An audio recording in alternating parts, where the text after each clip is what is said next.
अच्छा, हम structure of cell से समझना शुरू करते हैं। तो बेसिकली मैंने कहा था कि पहले साइंसदान जो है ना वो समझते थे कि cell are the empty spaces, खाली जगहें हैं बस। तो उन्हें मालूम नहीं था, क्यों? क्योंकि माइक्रोस्कोप इतनी अच्छी क्वालिटी की या इतनी ज़्यादा मैग्नीफिकेशन पावर रखने वाली नहीं थी। वो थोड़ा जूम करती थी। जैसे जैसे माइक्रोस्कोप की टेक्नोलॉजी बेहतर होती गई, माइक्रोस्कोप से के ज़रिए ज़्यादा ज़ूम करके चीज़ों को देखना शुरू कर दिया, तब से जो है ना वो इसकी जो मज़ीद तरक्की होती गई और पता चला कि cell are not empty spaces, बल्कि इसके अंदर और भी चीज़ें स्ट्रक्चर होती हैं। इसके अंदर न्यूक्लियस होता है, इसमें ऑर्गेनेलीज़ होती हैं, वो फिर हमें मालूम हुआ। तो वो कहता है कि स्लाइस ऑफ कोर को सबसे पहले देखा गया, उसमें ये कहा था कि एम्प्टी स्पेसेस होते हैं। कोर कहते हैं जो छाल होती है ना किसी भी दरख्त की, बाहर वाला हिस्सा बिल्कुल, वो कॉर्क होता है। ठीक है? तो उसके एक टुकड़ा लिया गया और वहाँ से देखा गया, और फिर देन उसको क्या नाम दिया गया, ये इन इन चीज़ों को सेल का नाम दे दिया गया। और फिर बाद में जो है ना 19th सेंचुरी के अंदर 1831 के अंदर फिर रॉबर्ट ब्राउन ने इसके ऊपर थोड़ी रिसर्च की, काम किया, तो उसको न्यूक्लियस मिला। ठीक है? तो न्यूक्लियस इसका मेन हिस्सा होता है जो कि सारी चीज़ों को कंट्रोल कर रहा होता है। तो सेल 2 तरह के होते हैं बेसिकली। तो सेल या तो आपके प्रोकैरियोट होते हैं, या तो आपके सेल जो है ना वो यूकैरियोटिक होते हैं। प्रोकैरियोटिक और यूकैरियोटिक में यही फ़र्क है। तो प्रोकैरियोटिक के अंदर जो न्यूक्लियस है आपका, वो प्रोमिनेंट नहीं होता, वो वाज़ेह नहीं होता, बल्कि उसका मटेरियल फैला हुआ होता। ठीक है? Nucleus is not prominent here. पर जो यूकैरियोट है, इसके अंदर जो आपका न्यूक्लियस है, वो प्रोमिनेंट होता है, वो ट्रू होता है। यू कहते ही ट्रू को है। यू कहते हैं ट्रू को, करियोट मतलब ये जो लफ्ज़ करियोट है इसका मतलब होता है न्यूक्लियस।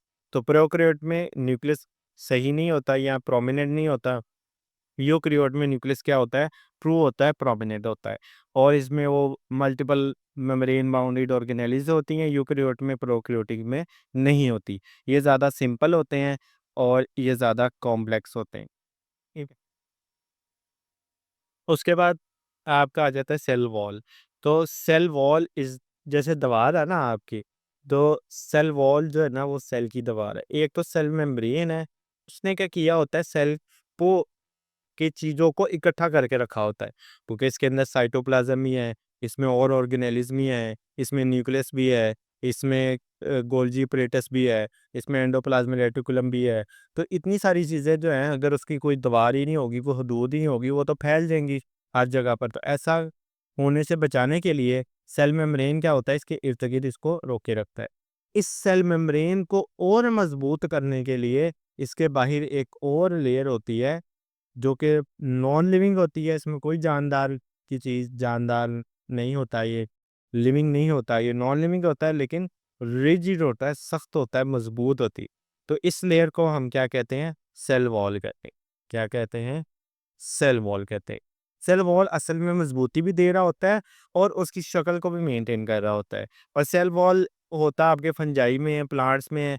प्लांट्स में खास तौर पे ये प्रेजेंट होता है।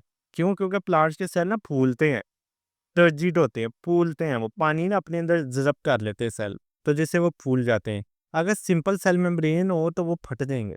लेकिन सेल वॉल क्योंकि मज़बूत होता है, तो उसकी सेल वॉल होने की वजह से वो क्या होते हैं, वो स्टे कर लेते हैं, वो इतना ज़्यादा प्रेशर को भी बर्दाश्त कर लेते हैं। ठीक है? अब ये आपका मेन सेल आ गया, ये जो है ये आपका मेन सेल है। इसके बाहर वाला जो हिस्सा होगी, एक लेयर है, उसको हम प्राइमरी वॉल कहते हैं, ये जो बिल्कुल बाहर वाला बना हुआ है, ये वाला। तो ये जो बाहर वाला हिस्सा है, ये हमारी प्राइमरी वॉल आ गई। बाहर वाले के बिल्कुल अंदर वाला जो हिस्सा होगा, वो सेकेंडरी वॉल हो जाएगी।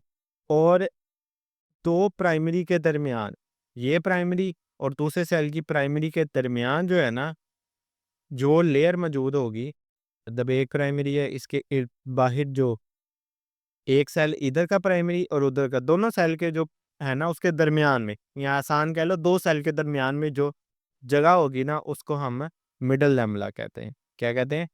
मिडल लैमेला कहते हैं। ठीक है?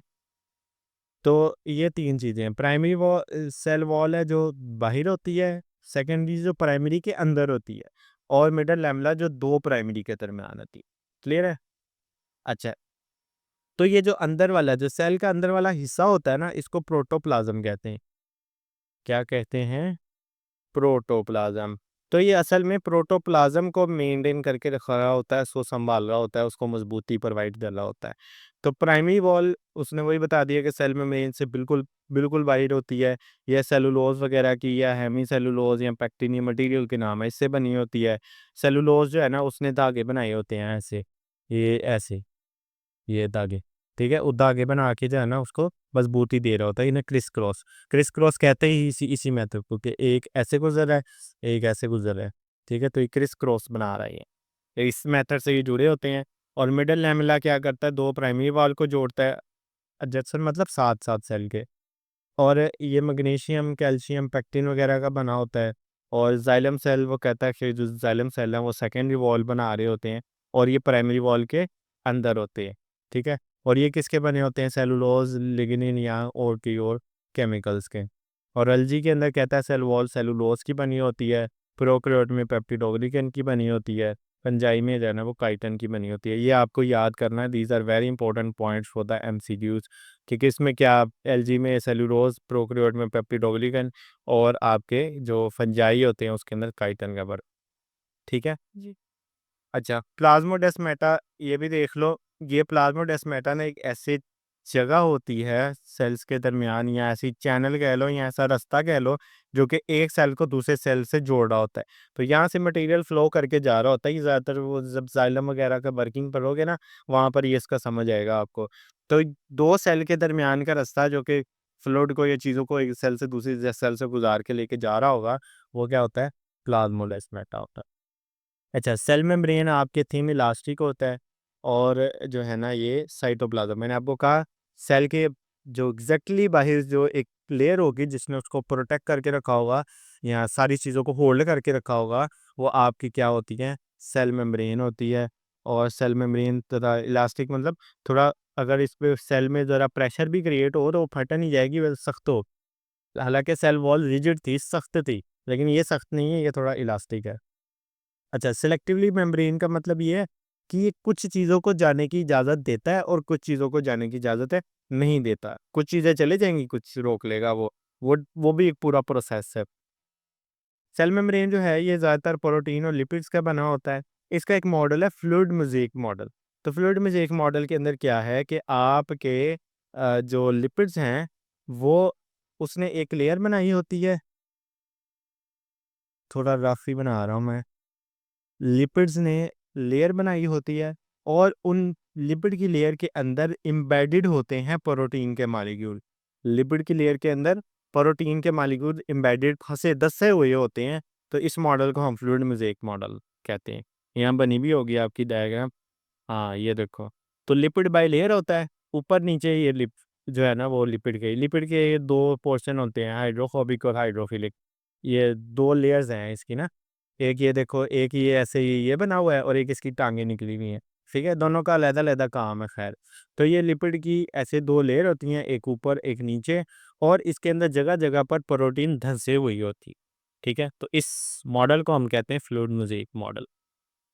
क्लियर है? जी।